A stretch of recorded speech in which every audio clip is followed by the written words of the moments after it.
Shalom, everyone. Thank you so much for joining us today. We are joined by Dr. Michael Meyer for a talk on the extraordinary career of Rabbi Alexander Schindler, innovative reformer of American Reform Judaism. I'd also like to thank our co-sponsors of today's program, Temple Emmanuel, our great partners in Denver. I'd love to tell you a little bit about our guest speaker today before we jump in. Michael A. Meyer was born in Berlin, Germany, and grew up in Los Angeles, where he graduated from UCLA with highest honors. His doctorate in Jewish history is from Hebrew Union College Jewish Institute of Religion in Cincinnati, where he served as professor of Jewish history for 50 years. He has also been a guest professor at 3 Israeli universities and served as president of the Association for Jewish Studies and international president of the Leo Baeck Institute. He is the recipient of 3 Jewish Book Awards and has published more than 200 scholarly articles and longer reviews. His books include The Origins of the Modern Jew, Response to Modernity, A History of the Reform Movement in Judaism, and Rabbi Leo Baeck, Living a Religious Imperative in Troubled Times. And of course, I will post right now in the chat a link to his new book, Above All, We Are Jews, a biography of Rabbi Alexander Schindler, with a little discount code for you as well. He's the recipient of an honorary degree from the Jewish Theological Seminary and the Cross of Merit from the German Federal Republic. Dr. Meyer, thank you so much for being here with us today. Well, thank you very much, Alex. It's a pleasure to be part of the Valley Beit Midrash and to tell you something about Rabbi Alexander Schindler. On his gravestone is inscribed a saying from the rabbinic Midrash. It says, "No monuments need to be put up for the righteous.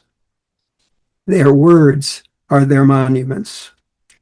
I think that's appropriate for Rabbi Alexander Schindler, and so I will be concentrating in my talk today on what he said on various occasions and on various topics.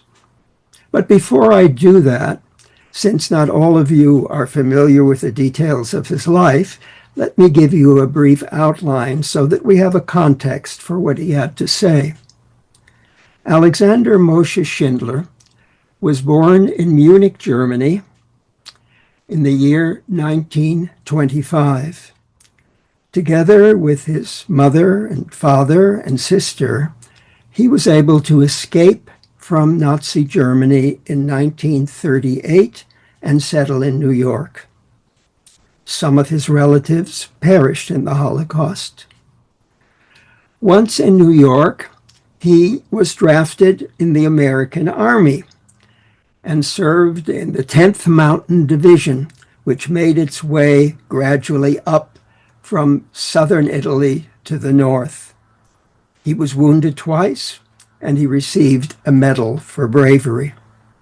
After that, he went to the City College of New York, and from there to the Rabbinical School, Hebrew Union College, Jewish Institute of Religion, where I taught for some 50 years, and received a rabbinical degree there in 1953. He became a congregational rabbi in Worcester, Massachusetts, and became very popular as a youth leader there. But he did not remain that long as a congregational rabbi. He had a talent that people at the top of the Reform movement thought should be fully exploited, and so they gave him a position initially as the director of the New England region of the Union of American Hebrew Congregations, today known as the Union for Reform Judaism. And from there, he went yet further. He became the director of Jewish education for the entire Reform movement. And finally, he became, in 1973, president of the Union of American Hebrew Congregations, a position that he held for more than 20 years. It was not long after he became president of the Union that the first and only time that a Reform rabbi was chosen for the position, became chair of the Conference of Presidents of major American Jewish organizations. As such, he became the spokesman for all of organized American Jewry. He served in that position from 1976 to 1978, while still being president of the UAHC, and in the fall of 1978 gave what was perhaps the speech of his life. It was in that talk that he proposed what was called outreach. That is to say, he expressed the view that Reform synagogues should open their doors more widely, be more accepting of interfaith couples, and even look outward to see whether there weren't non-Jews who might be interested in becoming Jews. In 1996, he concluded his work for the Union. He continued to be active in World Jewry, being a vice president of the World Jewish Congress. He was very much interested in Jewish scholarship, serving as president of the Memorial Foundation for Jewish Culture. And he passed away at the age of 75 in the year 2000. So those are the bare facts of his life. But let's now look at what he had to say, and I'll ask Alex to please put the first slide up. There you see the title. I'm interested in the person, the politician, the rabbi, but not in my words, but in his words. So what will follow will be quotations from Alexander Schindler. First of all, something about his background. The Reform movement had its origins in Central Europe, and most of its leaders, as well as its laity, for a long time had a German background. But Alexander Schindler, although he was born in Germany, although he continued to have a bit of a German accent his entire life long, associated himself much more with East European Jewry. It was Yiddish and not German, which was the language that he had a love of. His father, Eliezer Schindler, was a Yiddish poet, and it was his father who had the greatest influence on Alexander Schindler. His father published a book for girls in an Orthodox girls' school called Der Yiddische Neshama, the Yiddish soul.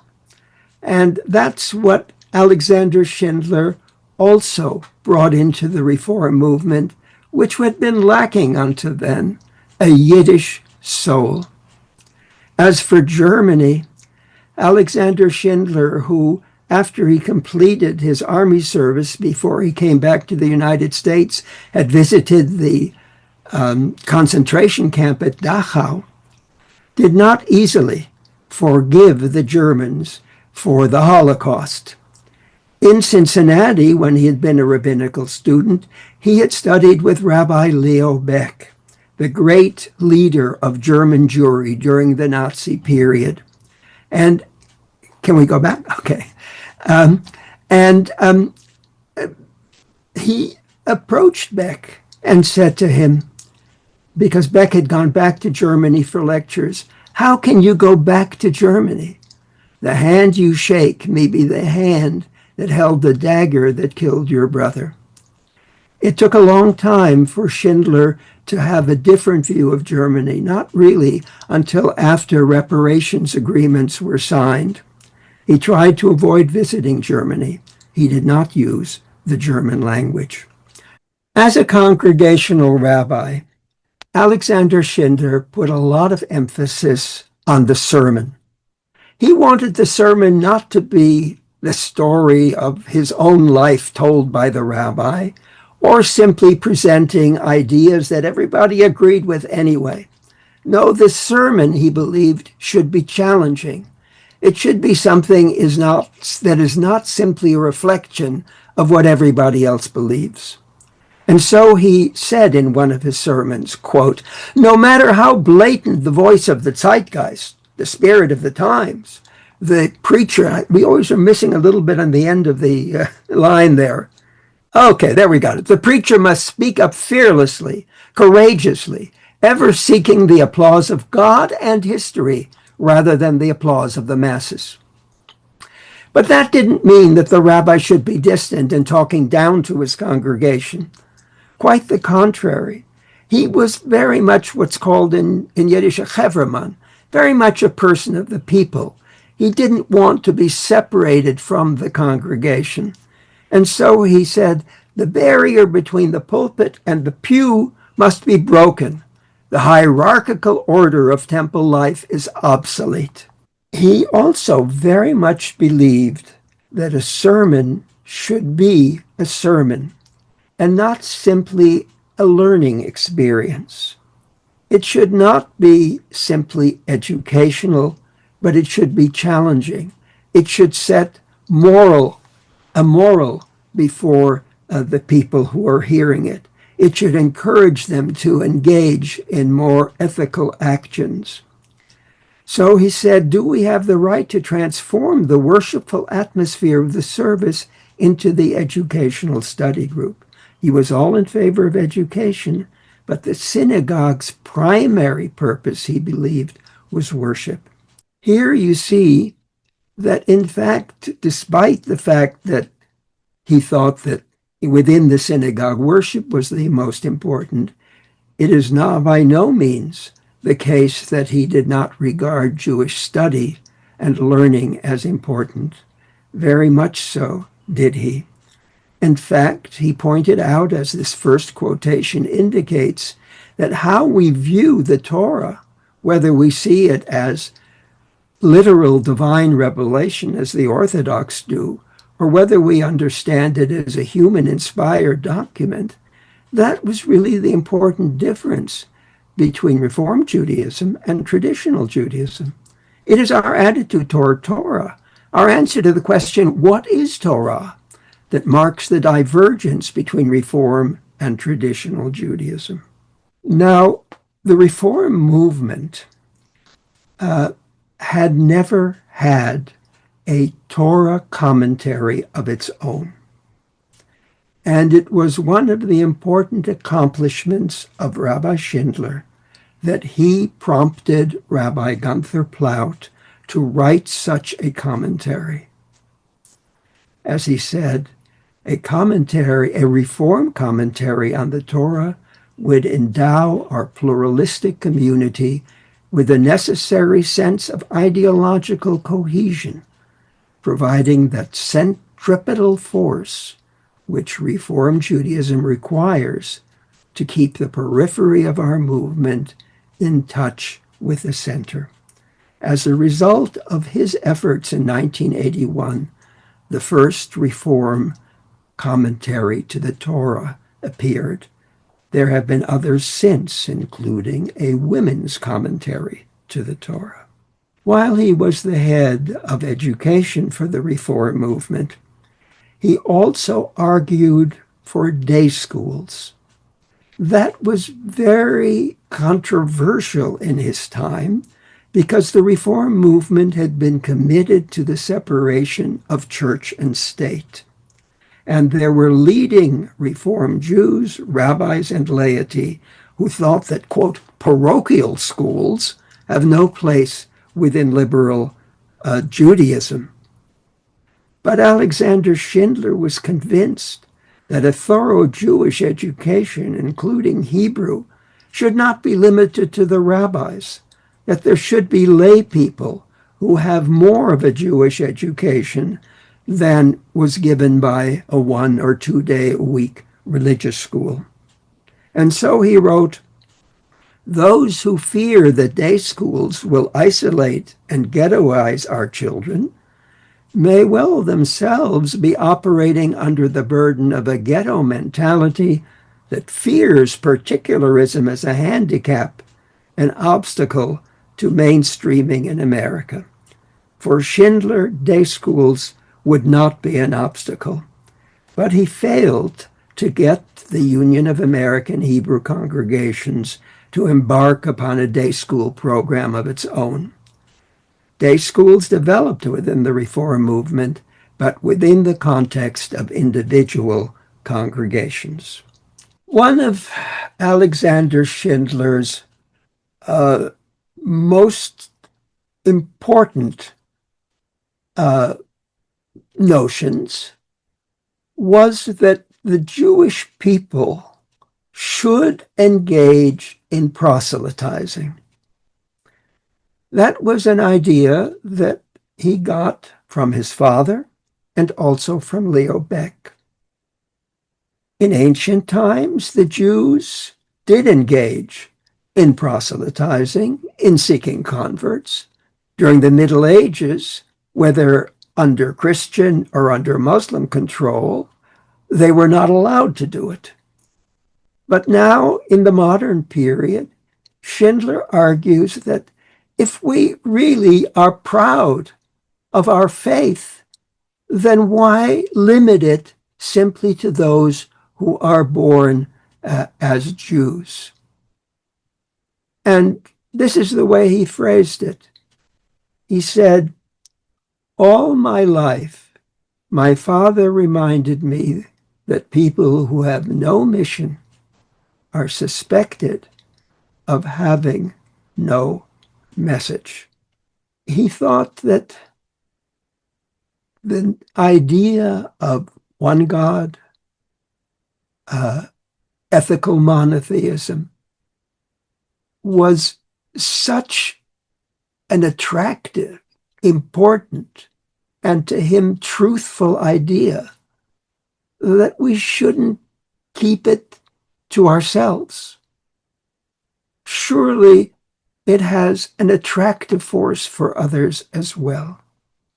And so he wrote, "Judaism is not a parochial religion whose sole interest is self-perpetuation within Jewish ranks, but rather a missionary faith, giving its adherents the task of carrying its truth beyond the bounds of the Jewish people, in the fervent hope that men everywhere will recognize that the God worshipped and proclaimed by Israel is one, that he alone is God, who was, who is, and who ever will be." The period in which Alexander Schindler was in the leadership of the Reform movement was a period in which the number of interfaith marriages began spiraling upward. Until the 1960s, interfaith marriages were rare.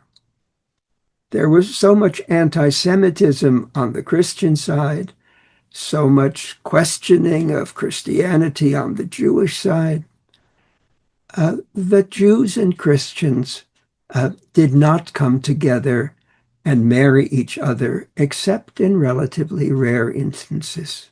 But that now was different. And the Jewish community reacted to it with fear. What will happen to the future of the Jewish people if this interfaith rate continues to grow, as indeed it has? So what should the organized Jewish community do about it? Well, there were those rabbis and lay people that says, we just have to preach from the pulpit, date only Jews, marry only Jews, and in that way we can deal with it. Alexander Schindler realized that that simply doesn't work, that there has to be a different way of dealing with that problem that would be more effective. He phrased the situation in what I think are memorable words when he said of intermarriage, "the sting that comes with the honey of our freedom."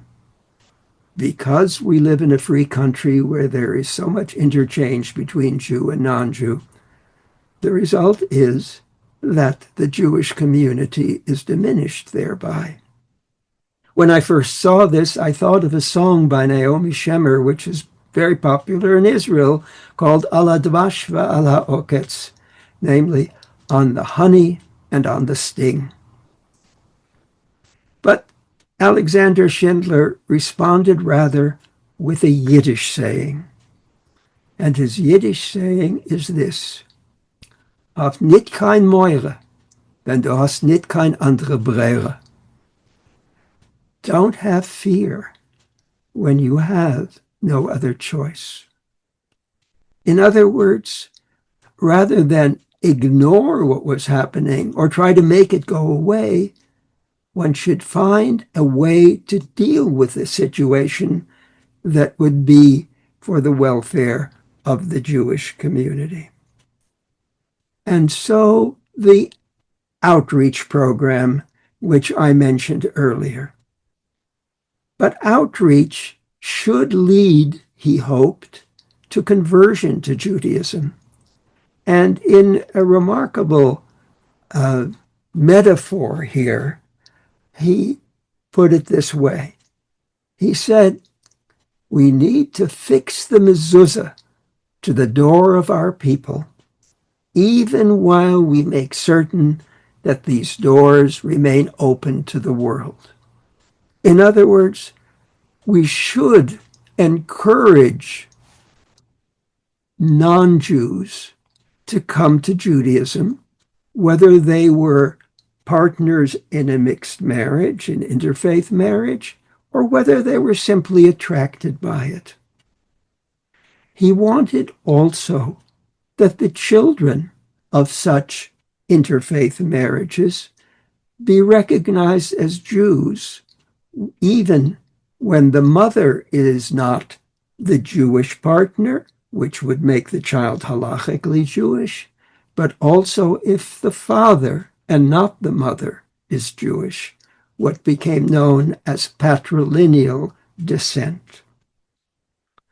And yet, Alexander himself did not participate in interfaith weddings, even when, at least in one case, one of his children married a non-Jew. The situation today is different, where the majority of Reform rabbis do officiate at interfaith weddings. In his time, the majority, though not a large majority, did not. He stated his position in these words: if I participate in officiating at interfaith weddings, I give license to those who say, well, the rabbis are officiating. Why in heaven's name is there anything wrong with intermarrying? And there was, he recognized, a danger in making the non-Jew feel comfortable in the synagogue, because that might mean that would diminish the chances that the non-Jew would convert. But Alexander Schindler hoped that would be only step one. They would feel comfortable in the synagogue, but they would want to continue their trajectory to becoming Gerim, to becoming converts to Judaism. As he put it, by making non-Jews feel comfortable and accepted in our congregations, we have sent the message that we do not care if they convert. But that is not our message. We need to ask. We must not forget to ask. We need to ask, in other words, wouldn't you like to become a Jew? Wouldn't you like to take an additional step? You're married to a Jewish person. You come frequently to services. Why not take the next step and become fully a Jew yourself? Alexander Schindler was concerned not only with opening the doors, having the wide tent, but also he was concerned with the inside, with the Jews that were already within the synagogue and deepening their Judaism. And so to outreach, he added inreach. Outreach is that looking outward to bring people in, and inreach is to bring them all the way in. Outreach and inreach, he said, stand in symbiotic relationship, the one reinforcing the other, and thereby the whole gaining strength. This was his feeling about the non-Jew and bringing the non-Jew into the synagogue. Next. What was his social philosophy? Well, he certainly was a political liberal and a social liberal. He argued for equality for blacks. He argued for LGBTQ rights. He argued for not distancing the AIDS victim. He argued for nuclear disarmament. In all these ways, he very much involved himself politically. But he was also of the opinion that if you really want social progress, it depends less upon the particular economic or political structure of the state than it does upon the individual, upon the person, him or herself, and their attitude to others and to community. And so he said something which seemed rather radical. It comes from early in his career. He said, quote, Judaism is not even particularly interested in the structure of society. Its paramount concern is the individual who makes up society. It seeks to change not the established social order, but the human soul within that order, whatever it might be. And so he involved himself in political issues, in moral issues in society, but recognized that religion focuses its attention upon the individual. An issue in his time already, particularly before Roe v. Wade in 1973, was the question of abortion. That, as we know, continues to be an issue down to the present time. Today, when we speak of it, we speak about a woman's right to choice.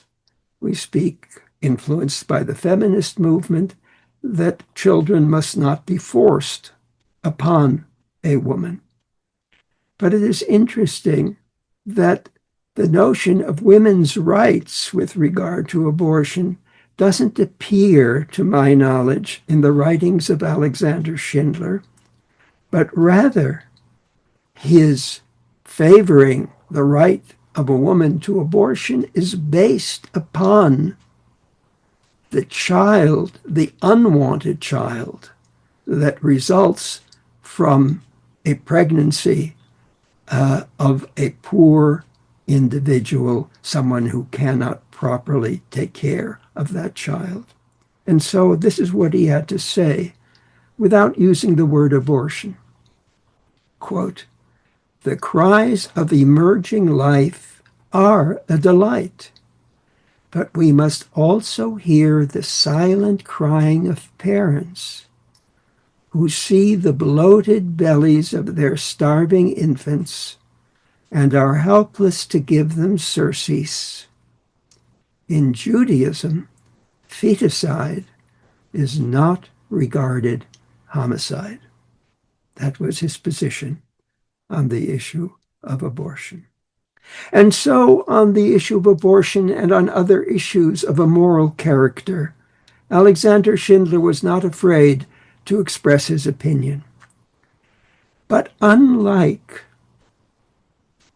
the Christian right of his time, the right wing of Christianity, people like Pat Robertson, for example, he did not believe that religion had a right to say, this is the only way. We have the answer. Everybody else is wrong. On the contrary, he believed that religion should present answers, but recognize that they may not be correct, that human beings remain fallible. He was for, to quote the Reform Prayer Book, faith without fanaticism. And this is what he wrote on the subject. Can we really know God's will on all the issues facing our nation? Can any being of flesh and blood know with certainty what God Almighty wills on a particular policy matter? We need to be humble and recognize our human limitations. Before Alexander Schindler became chair of the Conference of Presidents of all major American Jewish organizations, it was customary for American Jews, through their representatives, to express loyalty to whatever the Israeli position was, to refrain also from criticizing the American government, lest they be accused, lest the Jewish community be accused of disloyalty either to America or to Israel. When Alexander Schindler assumed that chairmanship, he took a radical position in saying, no, if we are going to be significant Jewish community, we have to have the right to dissent from American policy that we regard as immoral, and also Israeli policy that we regard as Jewishly immoral. He particularly opposed the notion that the right way to behave as leaders of American Judaism is to tell the Israelis one thing and tell the Americans something else. How can we expect the Israelis, he said, to believe what we say in private when we say such very different things in public? And there were issues. For example, an issue over the war in Vietnam, which the Israeli government supported the Americans on for its own political reasons, but which certainly the liberal Jews in America very much opposed. With regard to the United States, although Schindler was a supporter of Jimmy Carter, whose chief advisor was Zbigniew Brzezinski, he did not want the Jewish community, because it was largely democratic, simply unthinkingly and completely to support every policy of the Carter government. As he put it, recalling the silence, if not complete silence, of the Jewish community in the United States while the Holocaust was going on, he wrote, it should be the W doesn't belong there. No longer will we allow ourselves to be beguiled by the blandishments of those who sit in places of power. We will not commit the sin of silence a second time in the same generation. The sin of not pressing Roosevelt to act to try to save more Jews during the Holocaust. Now, while Alexander Schindler was the chair of the President's Conference, a great crisis occurred within American Jewry. In 1977, the ex-terrorist Menachem Begin became Prime Minister of Israel. A great gulf opened up between liberal American Jewry and this far-right new Prime Minister of Israel. Alexander Schindler himself was, of course, on the left. Would he be able to deal with Menachem Begin, which was his job as chair of the conference? And an amazing thing happened. Begin and Schindler, though they disagreed, became very profoundly in sympathy with each other as human beings and as Jews. They found that even though their political views may have differed, their commitment to Judaism as being the primary category of identity was similar. Even as Begin said he was a Jew first and an Israeli second, and Schindler said he was a Jew first and an American second, they had that in common. They were both refugees from the Holocaust. They were both had East European roots. They both were traditional Jews without being Orthodox. And Begin and Schindler could talk to each other. Begin didn't try to dictate to Schindler. On the contrary, as Schindler wrote, for the first time, I had an Israeli leader say to me, "You know, you've got a point." It's one of the most remarkable things about Schindler's career is this close relationship with Menachem Begin, which lasted all the way to the death of Begin, where Schindler gave a eulogy before the members of the conference. As time went on, Schindler became more critical of Israeli policy, particularly in the years of Yitzhak Shamir and after that. And after the PLO recognized Israel, he was able to make a statement which is really quite remarkable. He said, "I feel almost a kinship with the Palestinians. The role they are playing in the Arab world is not unlike the role of the Jews in the world, rootless wanderers." And yet, at the same time, Schindler believed that the state of Israel, more than American Jewry, represented the future of the Jewish community in the world. He believed in the centrality of Israel and its importance for diaspora Jews. As he said, the state of Israel is, quote, in large measure, the arena in which the destiny of the Jewish people is settled, end quote. It is interesting that he was able to say this as president of the President's Conference, because Reform Jews had been kind of pushed aside as being apart, as being not really fully Jews, as it was believed that Orthodox Jews were. But here is Schindler selected by Orthodox Jews, secular Jews, Reform Jews to be chairmanship to be the chairman of the President's Conference. As he says, the happenstance of my chairmanship clearly served to destroy the stereotype of reform as a thing apart from the body Jewish. In other words, he symbolically brought Reform Judaism into the larger Jewish community of the United States. Well, what about the relationship between Reform Judaism and Orthodox Judaism? It bothered Schindler that there were too many Reform Jews who thought that if only Reform Judaism would be more like Orthodoxy, we would be better accepted in Israel. And the authentic Judaism is Orthodox Judaism, and we don't measure up to that.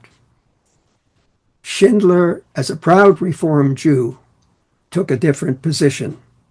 He said, let us not become sycophants, truckling for favor by becoming what we are not.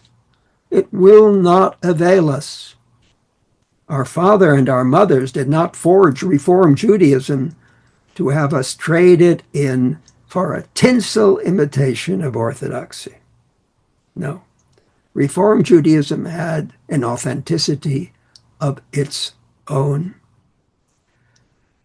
And he believed that there was a good reason for having different streams of religious Judaism, Orthodox, Conservative, Reconstructionist, Reform, because if you regard yourself as just a Jew, as many Jews did today, then it is, he thought, not a serious Judaism.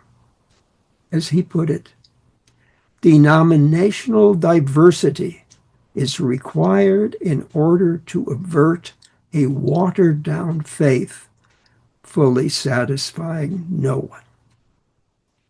So Schindler was, on the one hand, a Klal Yisrael Jew, a Jew who respect and love all Jews. As he said, and this is the title of my book, above all, we are Jews.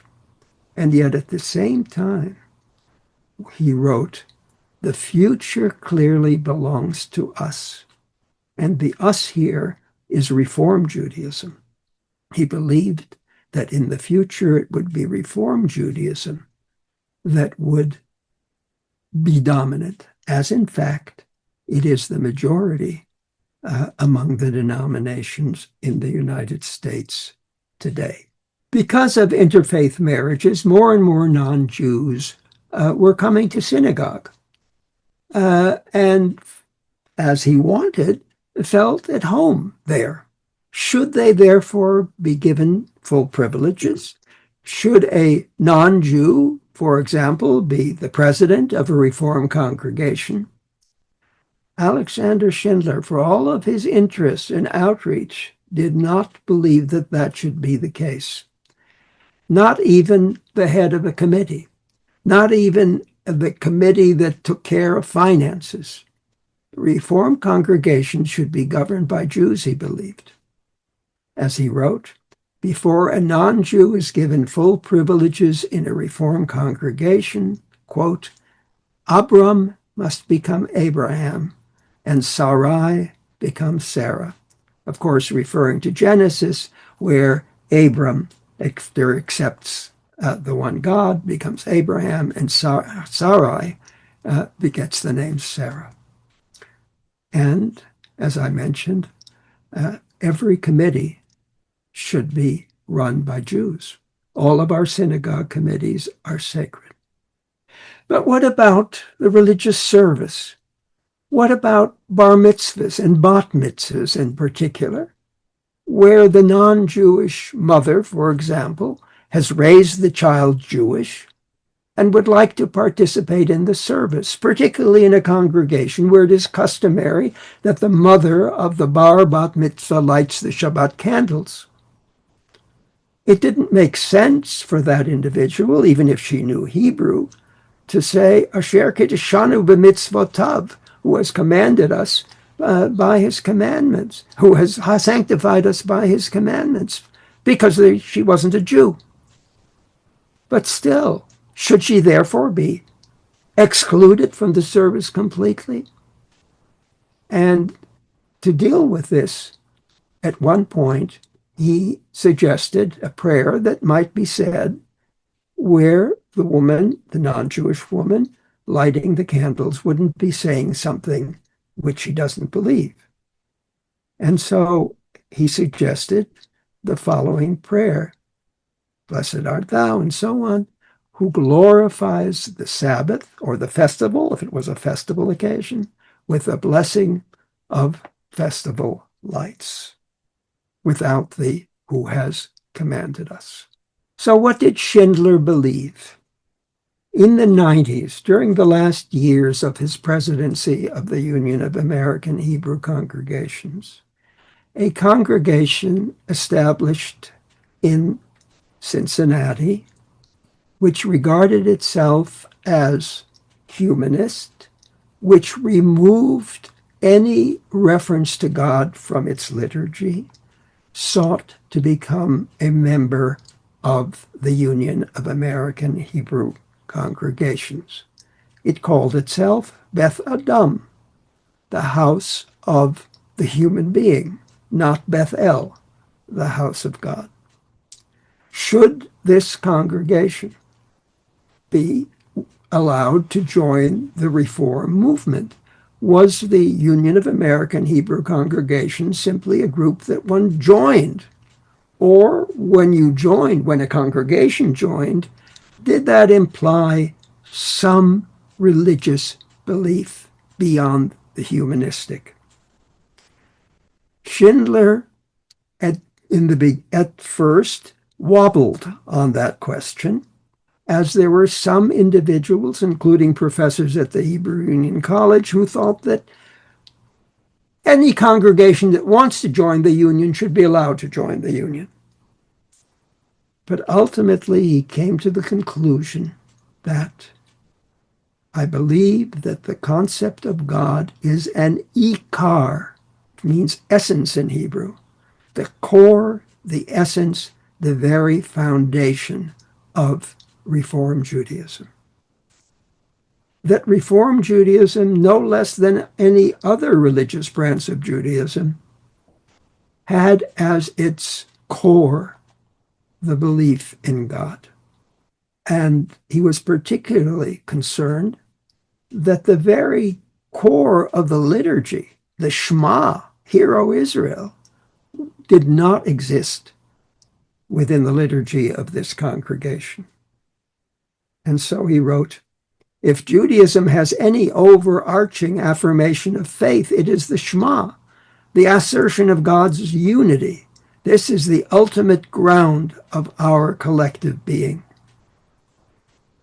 And he thought of the fact that the Jews who said the Shema on their way to the gas chambers, that to cut that out from the liturgy, to eliminate this belief, which was so historically and not only theologically important, was moving away from any religious Judaism.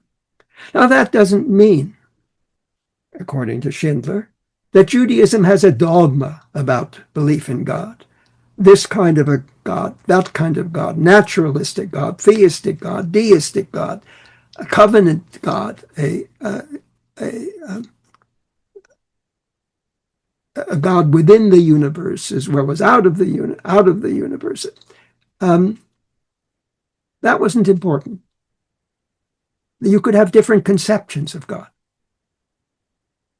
In fact, he said, God is a symbol, a vessel, if you will, into which we pour divergent theological conceptions. In other words, there's room for theological difference, but not for elimination of the God idea entirely. What did he believe about life after death? He doesn't say a whole lot about it. In one place, he says that for him,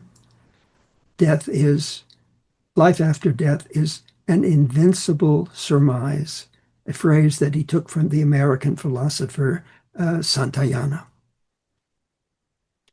And what about religious practice?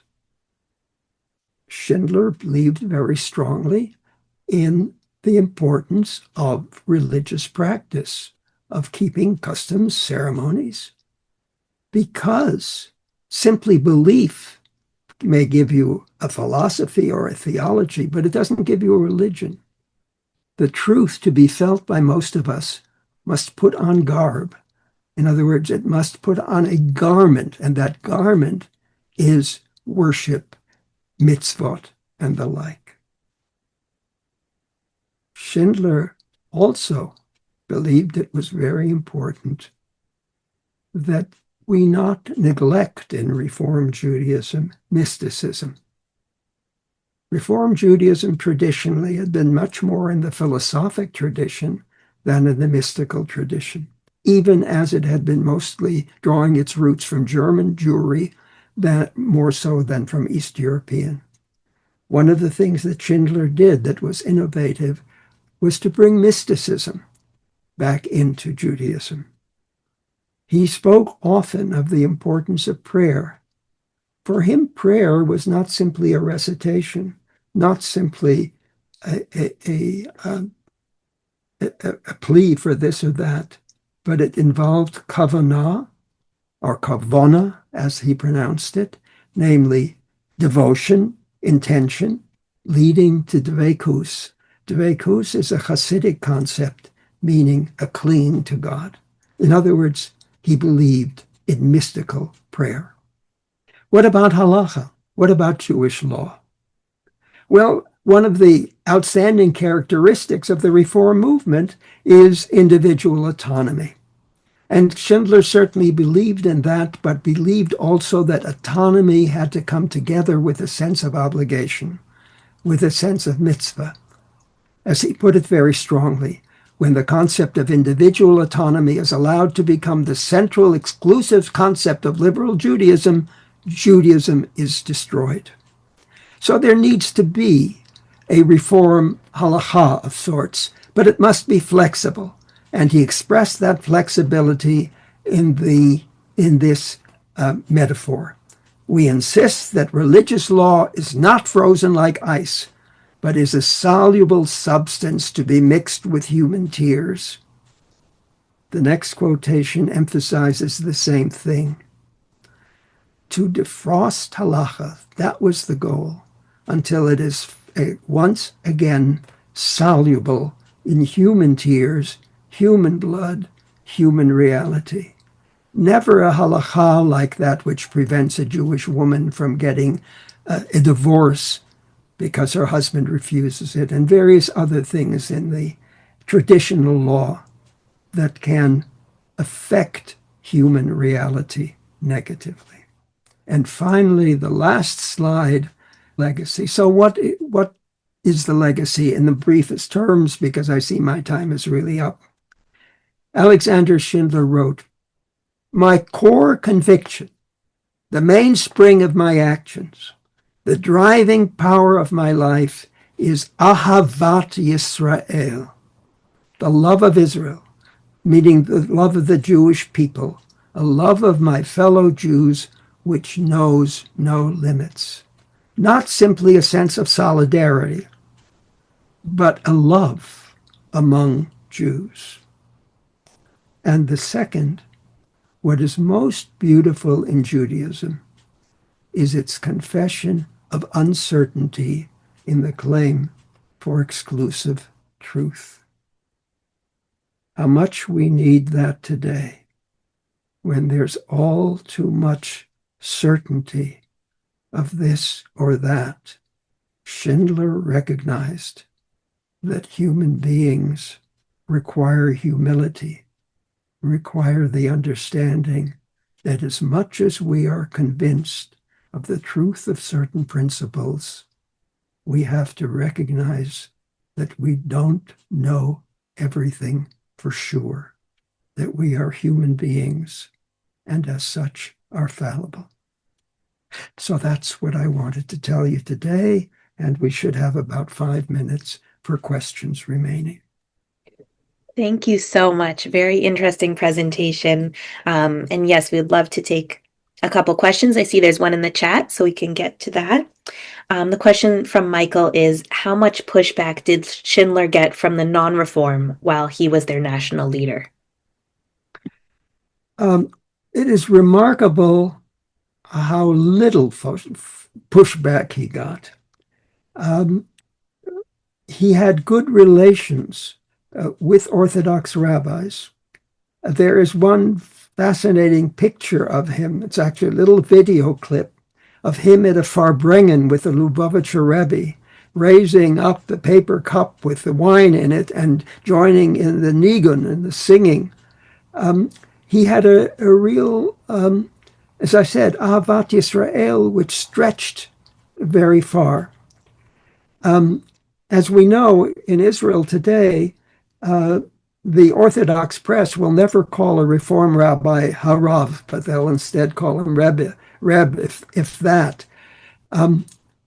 Schindler, at least in one case that I remember, an Orthodox rabbi recognized that Schindler was also a rabbi. So I would say that his relationship with the Orthodox community, and with very much so with the conservative and Reconstructionist community, were very close. For all of his advocacy of Reform Judaism, they recognized that he respected their opinions.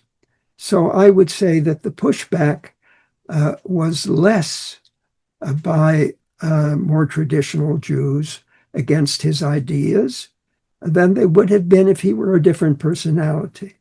Now, that is not to say that they agreed with him on outreach. No, for the most part, they did not, although there are some cases, some individuals of a more traditional nature who did agree. But yes, there were disagreements, and there was some degree of pushback, but there was a remarkable admiration, I would even say, for Schindler on the part of more traditional Jews. Thank you. I think we only have about 1 minute left, but I see one question that looks like just came in, or maybe more of a comment. Even his spoken word was very literary, much alliteration and imagery in things that he said. Yes, that's a point I might very well have made. Alexander Schindler, when he gave speeches, very frequently they were poetic in character. He was very much attuned to the arts. He loved music. He would go to concerts and he would sit there sort of conducting it himself, whatever it is he was watching and listening to. So he very much had a sensitivity to music, to the arts, to literature, and especially to poetry. Thank you so much. I'm going to put just the link in the chat one more time in case anyone joined late, a link to purchase Dr. Meyer's book and a little discount code. Thank you so much for being here. This was very, very interesting. And thank you everyone for joining.